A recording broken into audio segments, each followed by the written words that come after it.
பல்லி உடம்புல எந்த இடத்துல விழுந்தா அதிர்ஷ்டம் தெரியுமா?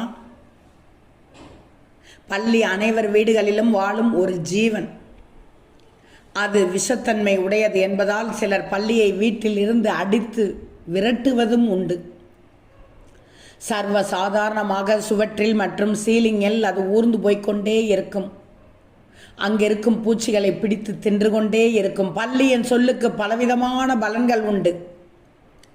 மூதாதையர் காலத்திலிருந்தே பல்லி சொல்லும் பலன்கள் தொன்று தொட்டு நடக்கும் நிகழ்வு.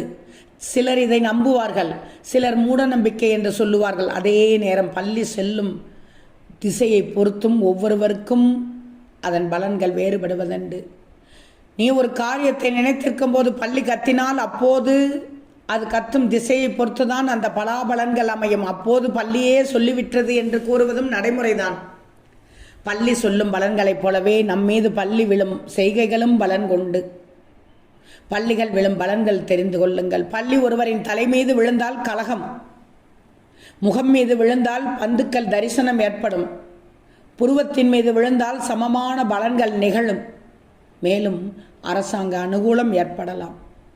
மேல் உதட்டின் மீது பல்லி விழுந்தால் தன விரயம் ஏற்படும். அதேபோல் கீழ் உதட்டின் மேல் விழுந்தால் தன லாபம் ஏற்படும். மூக்கு மீது விழுந்தால் வியாதி உண்டாகும். வலது செவியின் மீது விழுந்தால் நீண்ட ஆயுள் ஏற்படும். பல்லி இடது செவியின் மீது விழுந்தால் வியாபார லாபம் உண்டாகும். பல்லி ஒருவரின் வாயின் மீது விழுந்தால் பயம் உண்டாகலாம். வலது புஜத்தின் மீது விழுந்தால் ஆரோக்கியம் ஏற்படும்.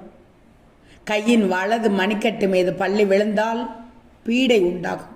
அதேபோல் இடது மணிக்கட்டு மீது விழுந்தால் கீர்த்தியும் ஏற்படும், புகழும் ஏற்படும்.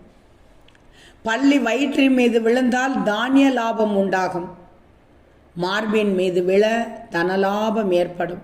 முழங்கால் மீது விழ சுகம் உண்டாகும். கணுக்கால் மீது பல்லி விழ சுபம் உண்டாகும். நகங்கள் மீது விழ தன நாசம் ஏற்படும். இப்படி உடம்பின் மீது பல்லி விழுவதன் பலன்களை வரிசைப்படுத்திக் கொண்டே செல்லலாம்.